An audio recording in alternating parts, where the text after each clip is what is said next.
Bienvenue dans ce nouvel épisode du podcast Besoin de rien, envie d'IA. Le rendez-vous des dirigeants, des RH et des curieux pour démystifier l'IA et comprendre son impact dans le monde du travail. Ce podcast est réalisé en partenariat avec le Lab RH. Le Lab RH est une association professionnelle qui anime un écosystème de start-up, d'entreprises et de RH dont l'ambition est d'inspirer les RH pour les rendre acteurs du futur du travail. Nous remercions notre sponsor AI Forward qui accompagne les entreprises dans leur transition vers l'intelligence artificielle, de la formation des équipes en passant par la gestion et l'optimisation de la data, jusqu'au développement des solutions sur mesure. AI Forward propose un accompagnement à 360 degrés, ai-forward.com. Ce podcast est animé par Lomna Kaleja Benassine, DRH depuis 20 ans et passionné par l'innovation et l'intelligence artificielle appliquée au RH.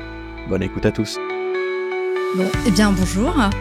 Aujourd'hui, moi je suis ravie de te recevoir, donc Arnaud.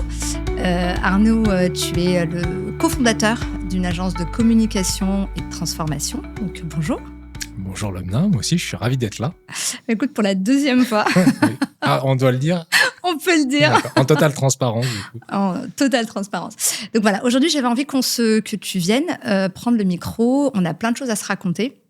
Dans le programme du jour, on va parler de ta boîte, donc de Calaapa, et de comment on intègre l'IA ou les IA génératives dans une petite structure. On a beaucoup parlé des grands groupes. Là, j'avais envie de mettre le focus sur une structure plus petite. On va aussi parler de la fresque de l'IA pour les RH, puisque tu proposes cette fresque pour mettre un premier pied à l'étrier de la fonction RH. Et pour finir, on va parler d'une autre partie prenante de cette transfo, qui est la DSI. Et on fera un petit focus sur la collaboration DSI-DRH. Donc pour commencer, tu veux obtenir bonjour? Non, vaste programme. Vaste programme. Donc pour commencer, Calaapa, en deux mots. Calaapa, vous êtes une agence de communication et de transformation des organisations.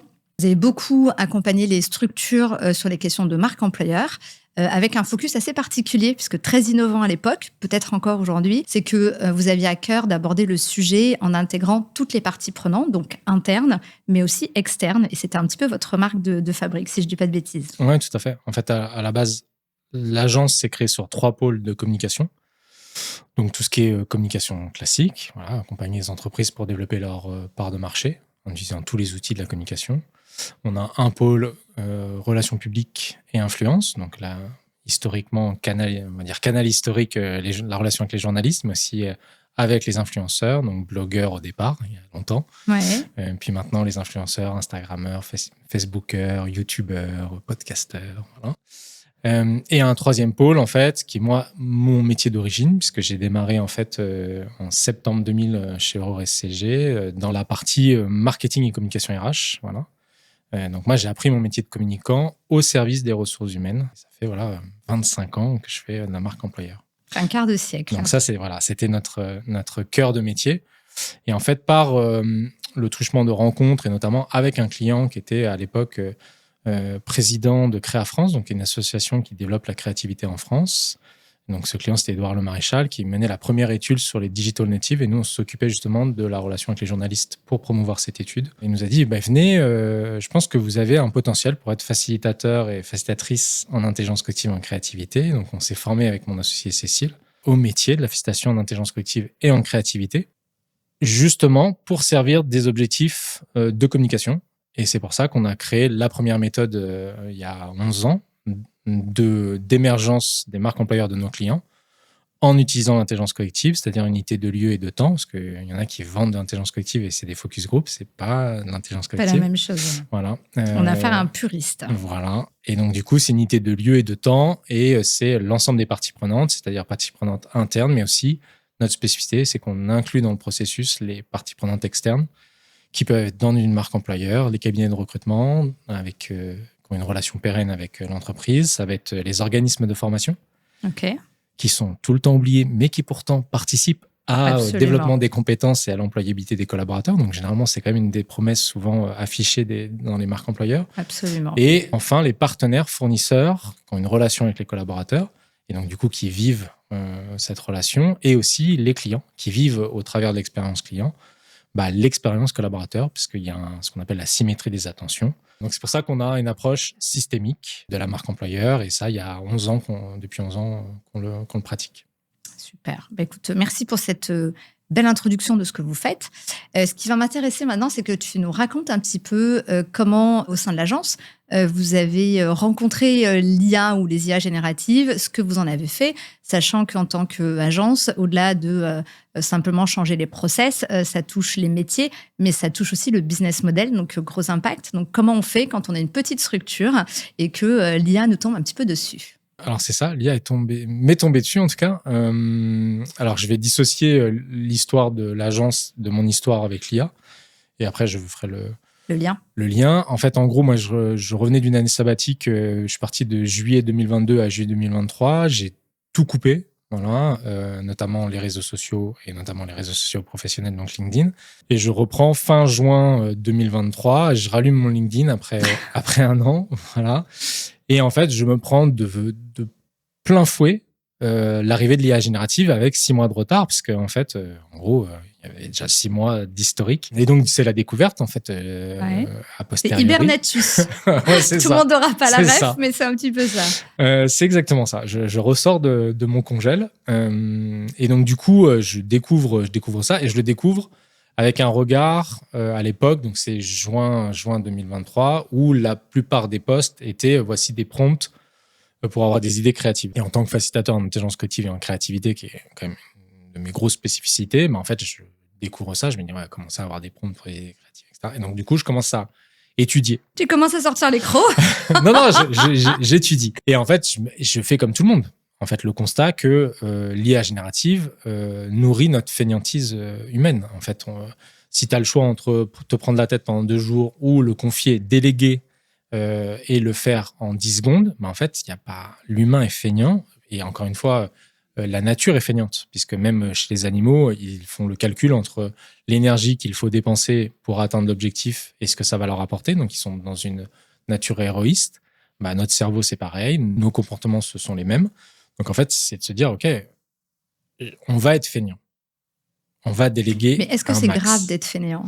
Alors, c'est tout l'intérêt d'un article que j'ai publié dans Isbeck Erika sur la créativité, sur l'impact de l'utilisation de l'IA et de l'IA générative, puisqu'on a la chance d'avoir un historique dans nos adoptions d'outils de délégation digitale, qu'est le GPS. En fait, on a tous et toutes délégué notre cognition spatiale au GPS. Et malheureusement, en fait, au-delà de perdre notre cognition spatiale, en fait, des chercheurs ont analysé qu'effectivement, il y avait une perte de cette cognition. Donc, cette perte de cognition a des impacts sur notre capacité à nous représenter le monde en 3D, notre capacité à prendre des repères. Donc, on est moins apte à prendre des repères physique, mais aussi même par rapport à quand on lit quelque chose, un document. Enfin, on ne fait pas travailler notre cerveau dans cette capacité à prendre des repères. Et le problème, c'est que les réseaux neuronaux qui sont dédiés en fait à la cognition spatiale sont les mêmes en fait qui rentrent dans la prise de décision. D'accord. Qui est un des gros mots de notre société, l'absence de prise de décision, qu'on peut appeler l'absence de courage managérial. En fait, on voit que en ne travaillant pas ces parties de notre cerveau, on perd ses aptitudes. Donc, en fait, on a un référent. Donc, par rapport à la créativité est un muscle. À partir du moment où on délègue cette cognition, cette capacité cognitive qui fait de nous ce qu'on est aujourd'hui, parce que c'est la créativité qui nous a permis d'évoluer, il y a des risques. Voilà. Okay. Donc, c'est de tirer la sonnette d'alarme. Donc, voilà mon premier rapport à l'IA générative, c'est de dire hop, attention, c'est bien de travailler l'IA. À partir du moment où on fait de la délégation à digital, il faut qu'on développe d'autres capacités qui font qu'on ne va pas être complètement dépendant ou, que sais-je, perdre notre intelligence humaine pour le coup. Ok.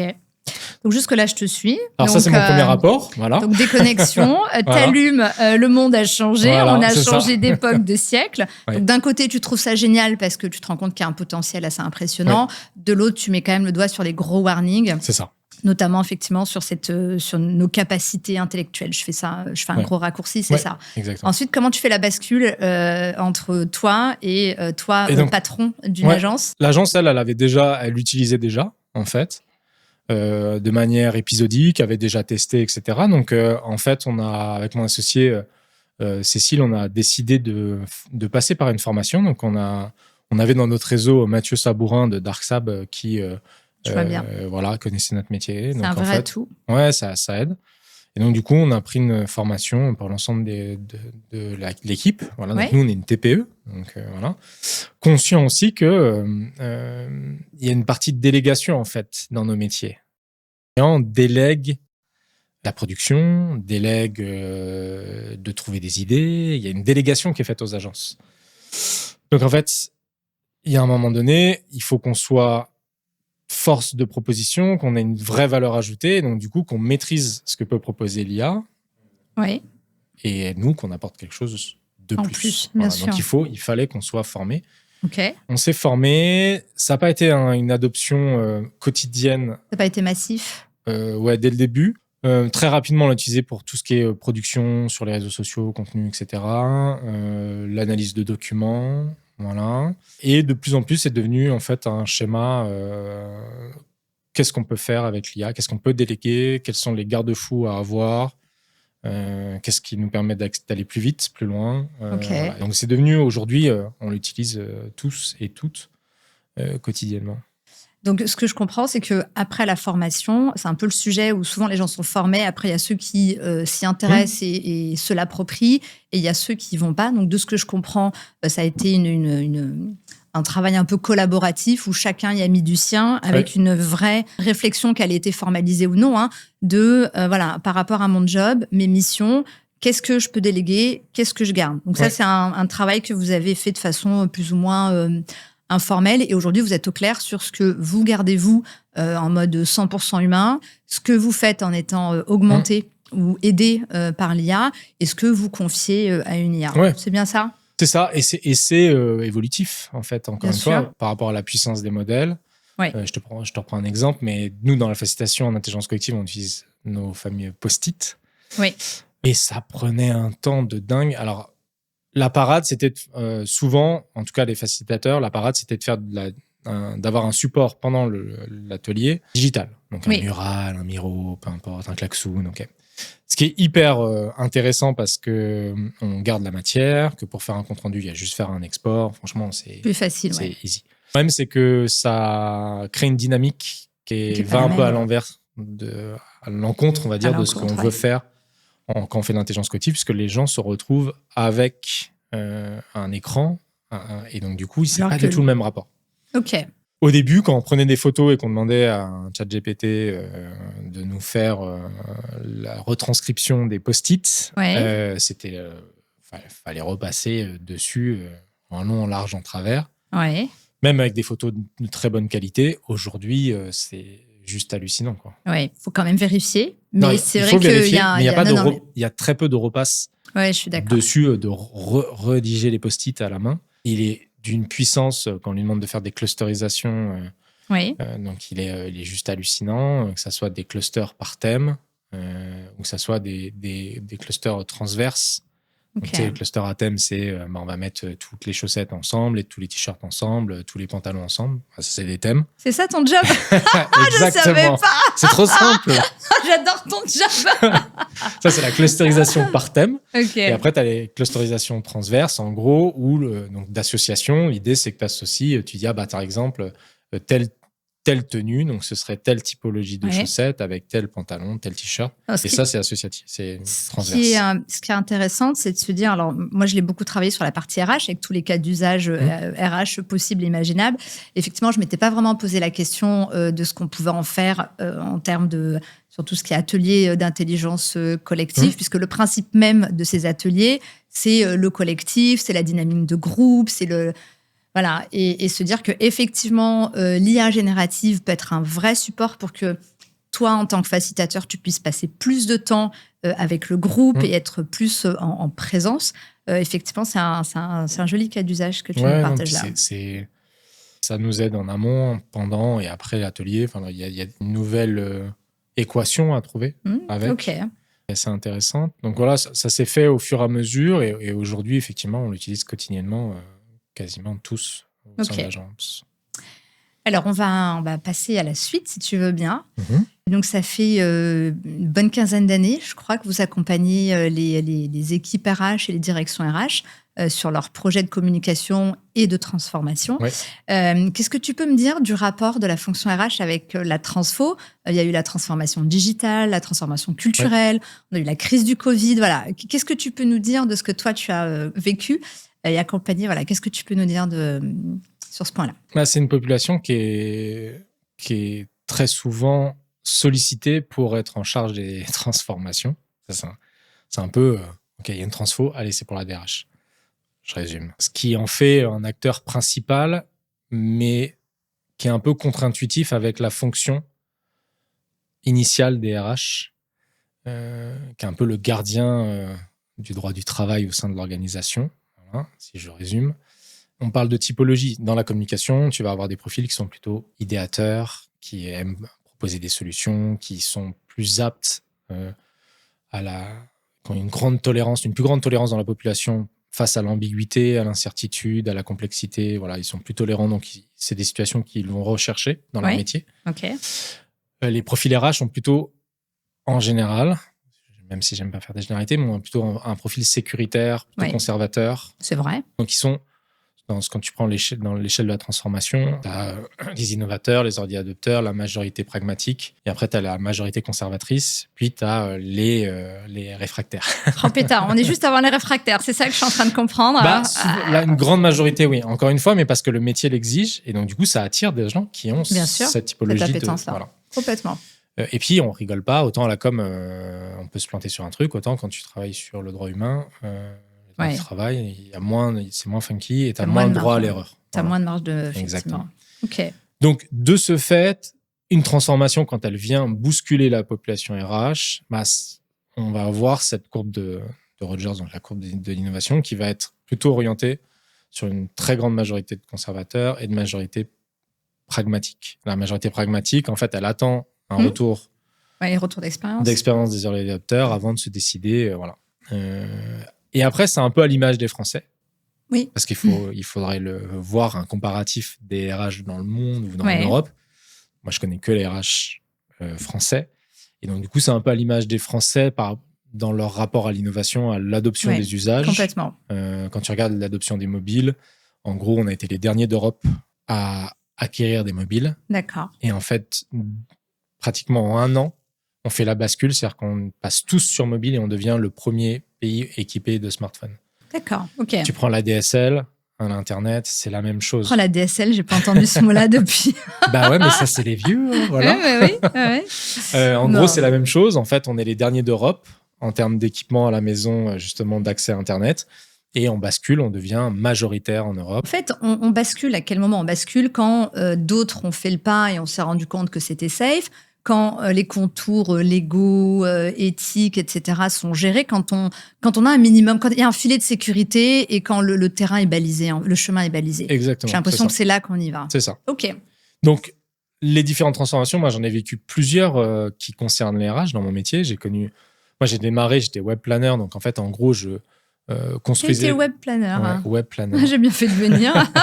J'ai démarré en septembre 2000, c'était vraiment ma spécificité. Arrête de donner des dates, je t'en supplie, ça m'angoisse. Oui, mais c'est important pour les gens qui recontextualisent cette révolution numérique.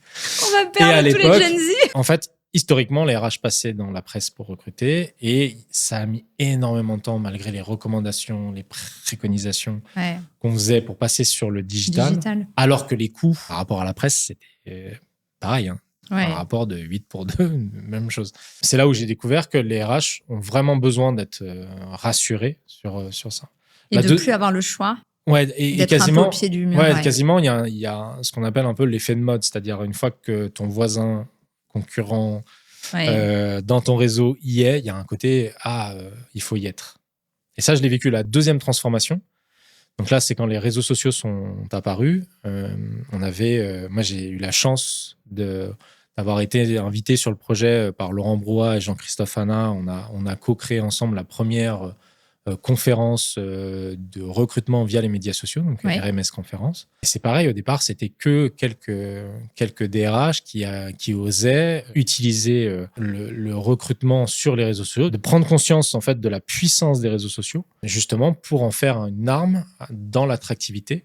J'ai connu, encore une fois, j'ai vu en fait qu'il a fallu beaucoup de temps, beaucoup d'RMS conférences pour que tout le monde accepte et prenne le pas. Sur ce sujet, tu sais, pour la fonction RH, en fait, il y a plein de raisons qui expliquent le pourquoi du comment et le pourquoi on n'y va que quand on n'a plus le choix. Il y a effectivement le côté très conservateur du fait que notre job, il est balisé par le droit du travail, par des contraintes diverses et variées. Il y a aussi autre chose qu'on ne dit pas ou qui est peu visible, c'est le fait que en interne, on est aussi challengé sur nos choix. C'est-à-dire que si on investit de l'argent dans une campagne ou qu'on décide de passer par un prestataire ou d'investir dans un outil et que ça ne marche pas, que c'est pas bon, que les résultats sont pas au rendez-vous, c'est nous qui sommes ensuite remis en question. En fait, on a une vraie problématique de légitimité, de crédibilité. Et donc, c'est vrai que ça nous rend encore plus précautionneux dans nos choix, que ce soit des choix de prestat, où on va pas se ruer sur les dernières innovations, notamment pour ces raisons-là. Mais il y en a certainement d'autres. Et on est en 2025. Ouais. Aujourd'hui, combien de DRH c'est exactement le coût d'acquisition sur telle ou telle plateforme d'un collaborateur? Non, clairement, non.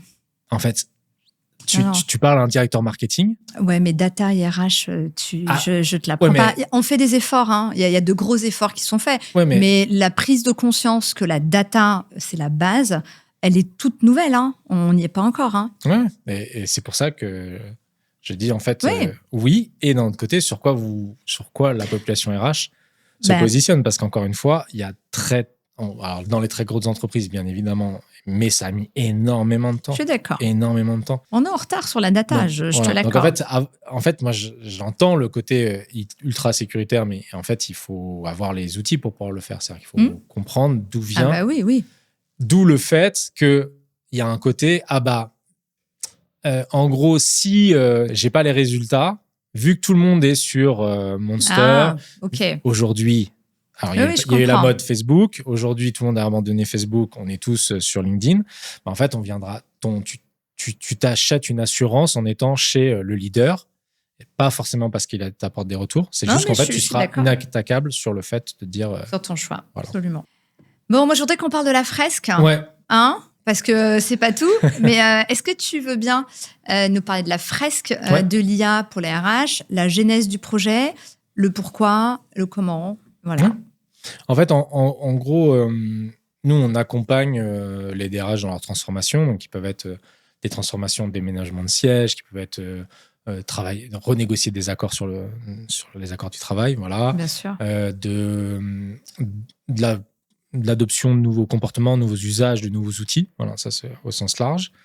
Et en gros, quand on a vu l'arrivée de l'IA, on s'est dit ça va être une transformation comme jamais il y en a eu. Moi qui ai vécu l'arrivée du web, c'est rien comparé. Donc on s'est dit, en fait, en gros, le marché va s'adresser au RH de la même façon qu'il s'adresse toujours, c'est-à-dire on va avoir les éditeurs de solutions IA qui vont démocratiser à juste titre leurs solutions. De l'autre côté, on va avoir des formations, en veux-tu, en voilà. Mais en gros, est-ce qu'il va y avoir un outil qui va permettre au RH de réfléchir d'un point de vue stratégique, pas orienté outil, mais vraiment stratégique, quels peuvent être les impacts de leur adoption et de leurs usages de l'IA générative dans leur process RH. D'accord. Voilà. Et on se dit, en fait, nous, on sait faire réfléchir les gens, parce qu'en tant que facilitateur en intelligence collective et en créativité, c'est notre métier. Donc on s'est dit, en fait, ce qu'on va faire, c'est qu'on va créer un atelier qui va leur permettre justement de réfléchir, d'anticiper, d'explorer quels peuvent être ces usages et quels peuvent être ces impacts dans la chaîne de valeur RH. Donc, si je comprends bien, la fresque de l'IA pour les RH, c'est un workshop, c'est généralement une demi-journée, c'est ça. Et l'idée, c'est de pouvoir aborder le sujet, non pas par l'outil ou par l'usage, mais avoir une vision plutôt systémique, module par module. Tu peux nous expliquer ça un petit peu ? Moi, je connais rien en RH. Je suis pas RH. Donc, j'ai fait appel à une DRH pour construire cette chaîne de valeur RH. Donc, on a décomposé en 9 maillons. Chaque maillon donc qui va de l'acquisition à l'offboarding, en passant par la QVCT, la diversité inclusion, rémunération avantage, etc., relations sociales aussi. Absolument. Et en fait, chaque maillon est un jeu de cartes spécifique. Et l'atelier, en fait, se construit par petits groupes. On est des groupes de 4-5. Et chaque groupe travaille sur un maillon. Donc, il y a un groupe qui travaille sur le recrutement, Exactement. un groupe qui travaille sur les relations sociales, Voilà, etc. Okay. Et durant toute la durée de l'atelier, le groupe va travailler sur un maillon. Okay. Et donc, ça dure une demi-journée, comme tu l'as dit. La première étape, en fait, c'est donc de la co-construction systémique du maillon. Okay. Donc, on a les cartes des parties prenantes, on a des cartes outils, on a des cartes des fois de temporalité, notamment sur le onboarding, il y a une très grande prégnance. Tu peux expliquer ce que c'est que les cartes de temporalité ? Par exemple, avant à J-1, le jour J de l'intégration, à J plus 3, à J plus 3 mois, etc. Okay. Chaque groupe va avoir les cartes et va essayer de construire en fait un système. Qui fait quoi, pourquoi, comment, donc en ayant toutes les parties prenantes dans le jeu de cartes. Cette approche systémique, elle est super intéressante en inter-entreprise parce que ça permet aux RH, entre pairs, de dire « Ah bah tiens, tu fais ça, moi je fais ça » et d'échanger sur les bonnes pratiques. Absolument. Et en intra, la puissance, c'est qu'on travaille sur l'existant, on n'est pas sur de la théorie. On construit tel qu'on a nos process et on n'est pas dans une représentation idéale. Okay. Le but du jeu, c'est de partir sur la réalité des process au sein de l'organisation. Okay. Donc ça, c'est la première étape. La deuxième étape, et c'est une étape qui a évolué avec le temps, c'est une partie descendante. Cette partie descendante où on explique ce que c'est un algorithme, ce que c'est l'IA, ce que c'est l'IA générative, les impacts d'un point de vue travail, les impacts d'un point de vue RH au sens large. Okay. Très macro.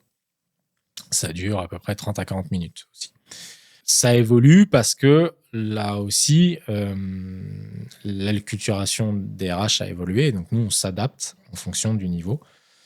Au début, on demande toujours, oui, qui utilise l'IA générative une fois par mois, une fois par semaine, une fois par jour. Au départ, il y avait personne. Il y avait même qui a déjà utilisé. Qui sait de quoi on parle. Voilà. Ouais. Donc on avait même des gens qui n'avaient jamais testé. Ok, ouais. Ça nous est arrivé au tout début. Mais en tout cas, ils ont la curiosité de participer à un atelier. Donc, Exactement. Du coup, en fait, ça a évolué. Donc, on adapte. Aujourd'hui, on parle d'IA agentique, notamment, des différents niveaux d'IA générative, etc. et l'IA agentique. En même temps, le sujet il est tellement évolutif qu'effectivement, tu n'as pas d'autre choix que faire évoluer ton atelier. On ne doit pas être dans une fausse promesse. On ne doit pas mettre les gens dans un rapport de science-fiction. On doit leur dire un peu l'état de l'art aujourd'hui. Voilà. Okay. Et qu'ils partent surtout... je prends toujours cette métaphore-là, c'est en gros qu'ils soulèvent le capot, ils vont pas démonter le moteur, mais qu'ils comprennent comment fonctionne le moteur, parce qu'encore une fois, la compréhension de comment ça fonctionne va nous permettre d'avoir les bons usages. Absolument. La troisième étape, c'est fort de ce vernis, plus de leur connaissance, ils reviennent sur leur système, et là, c'est une pensée exploratoire, donc en fait, on explore toutes les possibilités dans les process d'utilisation de l'IA. Donc, en gros, si je prends mon process, donc le recrutement, je vais décomposer toutes les étapes du recrutement avec les parties prenantes qui sont le manager, le recruteur, le RH, l'office manager ou que sais-je. Et en fait, l'idée, c'est de mettre en gros qui fait quoi, pour faire un peu simple, et d'aller chercher où est-ce qu'on peut mettre l'IA dans le process. Exactement. C'est de voir comment on peut l'utiliser. Et là, en fait, il y a 3 temps plus ou moins. Le premier temps qui est intuitif, encore une fois, c'est normal, ce sont des RH qui participent. Donc, en fait, on est souvent centré sur ce qu'on fait nous en termes de mission, de tâches. Donc, il y a une réflexion qui est d'abord autour des RH, dans ce que fait les RH. Notre mission, durant l'atelier, c'est de les pousser pour aller plus loin et d'imaginer aussi les usages de leurs parties prenantes dans les process. Et je vais donner un exemple très concret. Et le troisième niveau, c'est on a une pensée très texte-to-texte. Encore une fois, parce qu'on est très dans l'administratif, bien sûr, rédactionnel. Et donc, notre approche de l'IA est très texte-to-texte. Et de leur dire, mais attendez, il y a d'autres dimensions. C'est la transversalité, l'omnicanalité de l'IA générative. On peut faire du texte to vidéo, on peut faire de la vidéo to texte, on peut faire de l'audio. Et c'est d'imaginer aussi l'ensemble des champs des possibles. Voilà, exactement. Sur l'exemple 2, quelle est l'utilisation de l'IA en fait par les autres parties prenantes? Je te donne un exemple très concret. C'est par exemple dans l'acquisition. L'acquisition, tu as un manager qui fait l'expression de ses besoins auprès d'un RH. Ce RH fait la traduction de cette expression des besoins en une fiche de poste, puis va traduire cette fiche de poste en une annonce de recrutement qui va diffuser sur X plateforme. Okay. Premier réflexe, je suis RH, je vais utiliser l'IA générative pour mieux traduire l'expression du besoin du manager en une bonne fiche de poste, et puis je peux même peut-être l'automatiser. Voilà. Et je peux automatiser la transformation de la fiche de poste en une annonce de recrutement, même vidéo, photo, etc. Je peux l'automatiser. D'accord ? Donc, j'utilise l'IA générative. Ça, c'est le premier niveau. Le deuxième niveau, c'est de se dire, dans cette relation, j'ai un manager, un RH, d'accord ? Qu'est-ce qui se passe si le manager, dans ce process-là, juste à ce moment-là, il utilise l'IA générative ? En fait, ça se trouve, il va faire l'expression de son besoin dans une IA générative, et l'IA générative va faire la traduction en une fiche de poste, puis va automatiser cette fiche de poste en une annonce de recrutement qui va être multidiffusée sur les plateformes, etc. Et là, on s'aperçoit que dans ce cas-là, en fait, la partie prenante va utiliser. La conséquence, c'est que le RH subit le fait que cette délégation ne lui revient plus. D'accord. Et en fait, c'est d'avoir ce même réflexe, c'est de se dire quels peuvent être les usages des autres parties prenantes dans les process que l'on vit. Mais au final, c'est un travail collaboratif. Donc, même si le manager fait un travail préparatoire, personne, après, c'est certainement très biaisé par mon expérience, mais un manager qui fait une fiche de poste et une annonce d'offre d'emploi sera jamais aussi bien que celle qui sera faite par un RH ou un recruteur. C'est très biaisé. Alors, c'est ta conviction ? C'est une conviction profonde. Moi, j'ai pas du tout la même conviction. Parce qu'en fait, à ce moment-là, tu peux le prendre sur n'importe quel métier. Mais moi, je pourrais pas faire ton job de même que tu peux pas faire le mien. Et aussi simple qu'une annonce d'emploi et l'air, il y a toute la culture de la boîte, il y a les informations qu'il faut que tu mettes. En fait, il y a un historique des annonces d'offres d'emploi, il y a un historique des fiches de poste, il y a un Alors, historique... s'il y a une trame, donc ça veut dire que le manager est guidé, et il est guidé par l'expertise du RH. J'ai pas dit qu'il rédige. Oh, bah oui, alors, non, si voilà, on est dit d'accord. Encore une fois, oui, on est d'accord. On parle, en fait, une IA qui est nourrie avec la documentation. Oui, alors là-dessus, oui, il peut le faire, bien sûr. Il arrive, il prend son téléphone, il n'a même pas besoin de le taper, il dit, voilà, moi j'ai fait un rendez-vous, j'ai un besoin, mon besoin c'est ça. Et en fait, la force, c'est que même s'il n'a pas les termes techniques, même s'il n'a pas la traduction de son besoin en compétences hard, alors généralement hard, il les a, mais soft, même s'il les a pas, l'IA va combler facilement. Je suis d'accord. Donc en fait, encore une fois, c'est de voir, et peu importe si c'est pas le cas, c'est d'explorer en fait, c'est de se dire, ne soyons pas centrés RH. Les RH vont subir. Ah non, on est au service. Voilà. Service c'est pas ça. C'est que dans les process, comme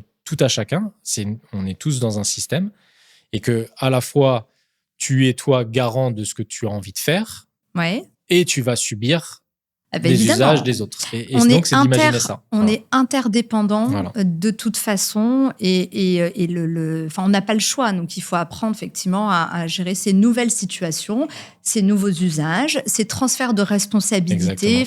Quand on dit effectivement que l'IA touche les process, la culture, les valeurs, mais ça touche aussi, on l'a dit, les postes, les compétences et les métiers. Mais il y a beaucoup de transferts, il va y avoir de la porosité, et c'est exactement ce dont tu parles. Et je pense qu'on n'imagine pas encore la porosité qu'il va y avoir entre certains postes, effectivement les transferts de missions, de tâches et de responsabilités. Exactement. Et c'est ça que nous, RH, l'une de nos missions, là, c'est effectivement pouvoir anticiper et pouvoir accompagner un petit peu ces changements. Et je ne parle même pas encore des changements, des évolutions des métiers et des compétences. Là, on est juste sur les tâches. Et déjà, on voit que ça commence à gripper un peu. Donc, c'est vraiment d'imaginer le champ des possibles, encore une fois, sur cette dimension nous, nos autres parties prenantes et la dimension de l'omnicanalité. J'aime beaucoup alors quand je l'ai fait, cette partie-là, il n'y était pas, mais j'aime beaucoup l'idée de se mettre à la place de nos parties prenantes, parce que c'est vrai qu'on est souvent un peu pas forcément user-centrique, parce qu'effectivement, notre travail, il est au service de nos équipes, de nos managers et des parties prenantes internes. Et c'est vrai qu'on ne se met pas toujours à leur place. Et là, effectivement, c'est un bel exercice que vous nous proposez. Donc, revivre la fresque dans les 6 mois, je me le note. Okay. Et donc ça, c'était la 3e étape. Donc, on ressort à la fin de la 3e étape avec plein de post-it, plein d'usages, plein de solutions. Bien sûr. On demande au groupe de choisir une solution parmi tout ce qui a été proposé, qui peut être l'agrégat de plusieurs autres petites solutions. Et ensuite vient du coup la quatrième partie qui démarre en fait par une sorte de crash test. L'idée, et ça on l'a créé depuis le début, hein, donc la fresque elle est sortie décembre 2023, mais elle a vraiment été annoncée en janvier 2024. Voilà. Dès qu'on s'éloigne des années 2000, là t'as du mal. Après tout se ressemble. Et donc du coup en fait depuis le début de la fresque, en fait nous on avait à cœur parce que nous avons cette position de neutralité qui est différente des autres acteurs que j'ai cités auparavant, c'est qu'on ne vend pas de formation à l'IA, on n'a pas de logiciel de l'IA, on n'a pas de velléité d'accompagner les équipes dans l'adoption de l'IA au sens digital. Voilà. Oui, je comprends. Donc, on a cette neutralité de dire il y a des avantages et des inconvénients à l'IA, donc on va parler des inconvénients cette fois-ci. Donc, une fois que le groupe a choisi sa solution, on lui demande de faire... Quand tu parles des inconvénients, c'est les pain points, c'est les points de douleur? C'est les impacts de l'usage. Okay. Donc, et notamment les enjeux. Il y a 3 enjeux. Donc, on demande aux groupes de passer leur solution avec ces 3 filtres, qui sont les 3 enjeux. Les enjeux juridiques. Donc là, généralement, RGPD compliant, ça va assez vite. Okay. Les enjeux environnementaux. Et ça, depuis le début, en fait, on capitalise là-dessus. On veut qu'il y ait une conscience qui soit faite là-dessus. Même si aujourd'hui, il n'y a aucune étude qui fait acte. On a tout et le contraire. Il faut juste avoir du bon sens et de se dire que la démultiplication de nos usages va avoir un impact. Évidemment. Sur l'environnement. Et après, il y a d'autres approches. Si on parle comme on parle du cycle du produit, quand on parle du cycle de l'IA, en fait, ça va des forages qui sont faits par des personnes en situation de très grande précarité, oui. la pollution des forages pour aller chercher les minéraux qui vont faire mais c'est une catastrophe, etc. Indépendamment des chiffres qu'on a ou qu'on n'a pas. Voilà. Donc, on sait que c'est une catastrophe. Voilà, donc c'est juste être très lucide. Voilà, de prendre conscience de ça. Et le troisième, qui est l'enjeu éthique. Donc, depuis le début, on explique que l'IA, n'est que des biais, que donc, pour contrer ces biais et le risque associé de ces biais, en fait, l'Europe a mis en place l'IA Act et on explique en fait les grandes caractéristiques de l'IA Act. Okay. Donc ça, c'était au début. Et depuis, en fait, pour un peu apporter une vraie couche réglementaire, on s'est associé avec Jacques de Tonquédec, qui est avocat chez Littler, justement pour donner à nos participants de la fresque un vrai vernis législatif. Super.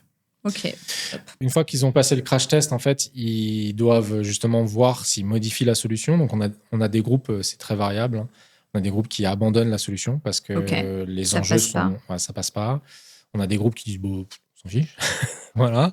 Et puis, on a des groupes qui essayent d'adapter aussi par rapport. Voilà. Et le but du jeu, après, c'est qu'ils pitchent leur solution pour qu'il y ait un essaimage entre les différents groupes, qui pitchent leur solution, qui présentent leur solution en très peu de temps avec une fiche solution, avec le nom de la solution, le détail de la solution, les questions en suspens, un slogan. Voilà. Et ça, c'est souvent un moment assez sympa. Ok. On a fait un travail d'analyse en 2024 en gros, sur l'année, on a eu à peu près un peu plus de 150 solutions qui ont été créées. Ok.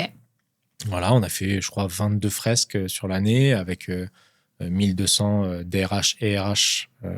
C'est pas mal. Ouais, c'est pas mal. Ça permet de baliser le terrain. Puis dans des univers complètement différents. Donc puis les RH, ils sont tellement sympas. Voilà, tout à fait. On a toujours été très bien accueillis.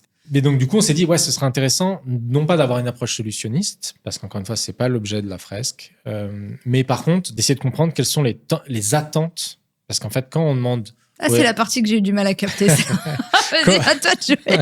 Non, quand on demande au RH, au groupe qui travaille sur, par exemple, l'offboarding, de choisir une des solutions parmi tout ce qui a été produit, en fait, on leur donne pas un critère. On dit pas que ça doit rentrer dans un budget, ça doit rentrer dans une temporalité de réalisation. On dit, choisissez la solution qui est pour vous, apporte le plus de valeur ajoutée. Et on reste très évasif sur le apporte plus de valeur ajoutée. Ça peut être plus de valeur ajoutée pour les RH, ça peut être une plus grande valeur ajoutée pour la partie prenante concernée par la solution.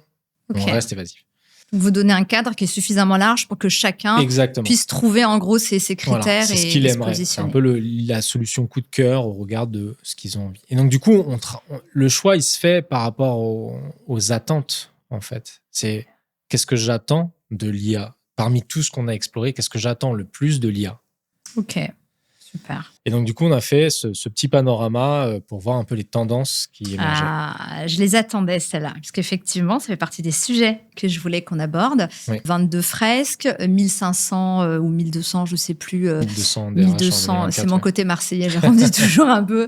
Et puis moi, les chiffres. Donc, 1200 RH, DRH qui ont participé.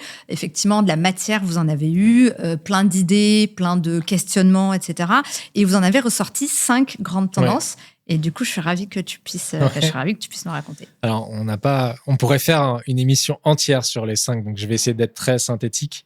Après, je sais pas, tu pourras mettre. On avait fait un webinaire justement en début d'année sur les 5 tendances où on avait explicité un peu plus en détail avec des exemples de solutions d'ailleurs pour illustrer chaque tendance. Mais en gros, je vais essayer de les résumer. La première, c'est l'efficience opérationnelle. En gros, gagner du temps et économiser de l'argent. Voilà, donc faire mieux en moins de temps. Automatiser les tâches répétitives, tri de CV, qu'est-ce qu'on a la création, la diffusion d'offres d'emploi. On a la gestion des étapes dans l'onboarding et dans l'offboarding, des étapes administratives. Oui. Okay. Voilà, on va avoir à partir du moment où on a des process qui sont plus fluides, on a des temps dans les process de recrutement notamment qui sont réduits. Bien sûr. Et on a une meilleure optimisation des coûts, à la fois parce qu'on est plus efficient, donc on a peut-être moins besoin de partenaires extérieurs comme les cabinets de recrutement ou comme les avocats sur des litiges, etc., puisque les choses sont bordées. OK. Donc ça, c'est vraiment la première. Il n'y a pas d'ordre d'importance, c'est juste... Donc la première tendance, l'efficacité opérationnelle. Ouais. La deuxième, en fait, que je ne dise pas de bêtises, oui, c'est en fait l'anticipation stratégique. Donc là, l'idée, c'est d'aligner les compétences en fait, sur les besoins futurs. Donc ça va être tout ce qui va être outils qui vont permettre à la fois d'analyser les tendances quasiment en temps réel sur les probabilités d'évolution des compétences. Ouais. En gros, voir, parce qu'il y a des... En gros, c'est comment les compétences peuvent évoluer. Selon qu'elle soit... Avec des scénarios, par exemple, te dire, voilà, là, par exemple, cette compétence-là, il y a 95% que d'ici 2 ans, elle disparaisse et qu'elle soit remplacée par telle autre compétence. Donc, en fait, c'est une brique de la GPEC, GEPP, Strategic Workforce Planning. C'est en gros évaluer donc, tes compétences avec tes compétences cœur, tes compétences en déclin et les compétences émergentes. Exactement. OK. Ensuite, ça va être des solutions justement pour...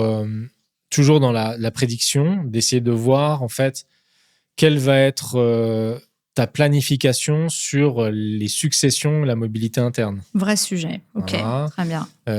Donc là, on est vraiment essayé d'utiliser l'IA générative pour nous un peu le voyant.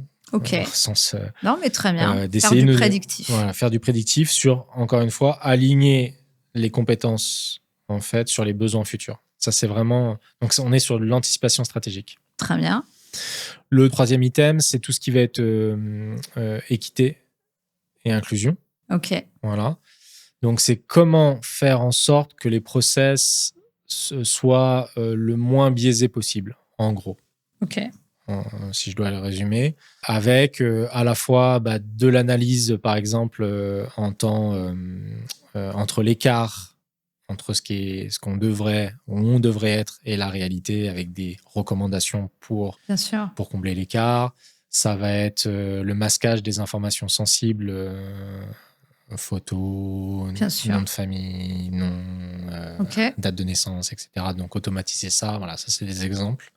Donc là on est vraiment sur comment réduire le gap entre ce qu'on souhaiterait être, parce que je pense que toutes les entreprises souhaitent être alignées d'un point de vue diversité, inclusion, équité, et comment l'IA peut nous aider à combler ce gap.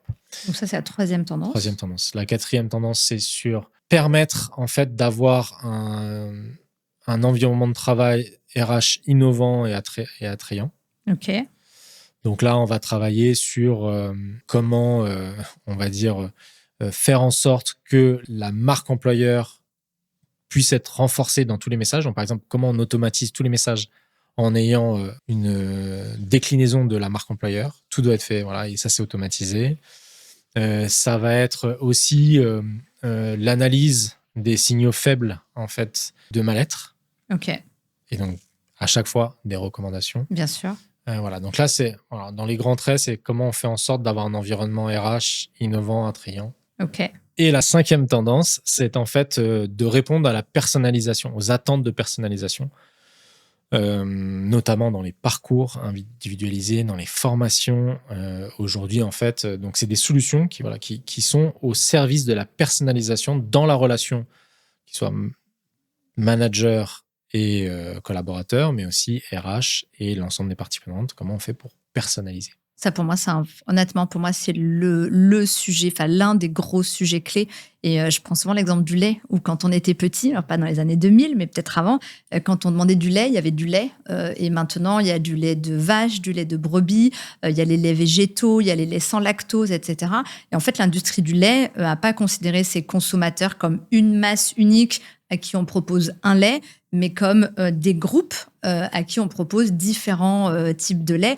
Et c'est vrai que le marketing et la segmentation de nos populations est un vrai levier effectivement d'engagement, de rétention, d'attraction. Et effectivement, ça nous permet de personnaliser ce qu'on propose, puisque effectivement, un père de famille de 50 ans n'aura pas ni les mêmes besoins, ni les mêmes envies qu'une jeune femme de 20 ans, et c'est normal. Et c'est vrai que l'IA là-dessus est hyper puissant. Donc, je referme la parenthèse pour ouvrir le dernier volet, le rapport DSI-DRH. Tu as vécu une expérience assez simple, mais qui est symptomatique, qui dit beaucoup de choses. Est-ce que tu peux nous en parler? Oui, en fait, nous, à chaque fois, on recommande à nos clients qui font la fresque d'inviter d'autres parties prenantes au sein de l'entreprise, donc ça, le COMEX, et notamment principalement la DSI ou la personne en charge de l'IA ou les data scientists s'il y en a, pour justement aussi qu'il y ait un apport de ce qui se passe dans l'entreprise.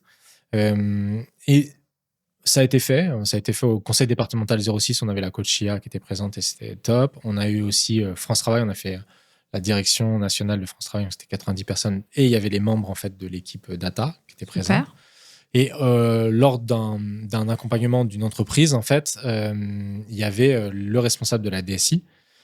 Et en fait, quand on clôture l'atelier, dans la déclusion, en fait, il me dit, en fait, moi, j'ai adoré parce que enfin, je comprends en fait comment mon métier peut servir, être une vraie valeur ajoutée au service des RH et non pas un gadget qui vient. Voilà. Et donc, du coup, ça permet, encore une fois, d'apporter une vraie valeur qui n'est pas un silotage entre les différentes directions, mais de réfléchir ensemble comment on peut mener cette révolution qui nous attend. J'aime beaucoup ce que tu partages là. Moi, j'ai voulu inviter un binôme DRH-DSI à venir nous raconter leur projet. Je n'ai pas trouvé de volontaires. Donc, si jamais des volontaires nous écoutent, je serais ravie de vous inviter. Et on a longtemps parlé du binôme DRH-DAF, qui est une grande histoire de haine et d'amour, un peu compliquée. Et moi, je suis convaincue que au-delà de ce premier binôme, il y a un deuxième binôme qui est en train de se créer, qui est un binôme DSI-DRH, où on a besoin de se parler. Aujourd'hui, c'est pas fluide parce qu'on se comprend pas. Et effectivement, on a un vrai enjeu d'onboarder la DSI sur nos sujets et vice-versa, bien évidemment. Et certains prospectivistes projettent même une fusion de la DSI et de la DRH. Alors, à quel échange, je sais pas. Mais effectivement, ce sont des partenaires précieux avec lesquels on ne travaille pas suffisamment ou pas efficacement. Et effectivement, les inviter à ce type de travail collaboratif peut faire avancer les choses. Ouais. Bien, écoute, on a évoqué plein de choses. Est-ce que tu voulais rajouter quelque chose? Non, je disais juste, ça permet. Par exemple, on l'a fait avec la région Île-de-France. Il y a eu 3 POC qui ont été mis en place. Donc, en fait, nous, on n'a pas une volonté d'être solutionniste, de faire réfléchir les gens, mais en fait, si on inclut la DSI dans l'atelier, en fait, on peut mettre en place des choses concrètes derrière très rapidement, puisque en fait, dans les 3 mois qui ont suivi la fresque, il y avait déjà les premiers POC. Donc, c'est tout aussi la rapidité qu'offrent ces outils. Ça ne demande pas de révolutionner tout le système informatique, d'aller faire un appel d'offres. Il y a des briques qu'on peut aller chercher, des petits outils, etc. Et donc, du coup, il y a des choses qui peuvent être faites très rapidement. Ils peuvent bouger vite, Le sujet, c'est toujours le même, avoir le bon partenaire. On en revient toujours là. Écoute, merci beaucoup Arnaud, c'était riche. On retient plein de choses, effectivement que dans une petite structure, on peut faire des choses avec l'IA. C'est une volonté de la direction, mais pas que de la direction. Les choses peuvent se faire aussi de façon intuitive. On retient que la fresque, c'est un vrai outil ou une solution pour que les RH puissent avoir une première approche avec une vision, non pas outil, mais une vision plutôt systémique du sujet. Non, vas-y. Non, pas que première approche. Pas que première approche. Parce qu'en fait, tu pourrais avoir faire une fresque tous les ans. Tu as raison. Pour dire, voilà ce qu'on a fait et voilà ce qu'il nous reste à faire ou vers quoi on veut se diriger. Donc, en fait, c'est un outil vraiment de stratégie. Dynamique, ouais. OK. Non, mais je prends. Ça marche. Donc, on a parlé de la fresque, on a parlé du rapport de la fonction RH avec le changement. Et pour finir, on a parlé de la collaboration DSI, DRH qui est hyper clé dans les projets. Eh bien, écoute, un grand merci pour ce moment. De m'avoir reçu une seconde fois. Une seconde fois, avec grand plaisir. À bientôt. Merci, au revoir.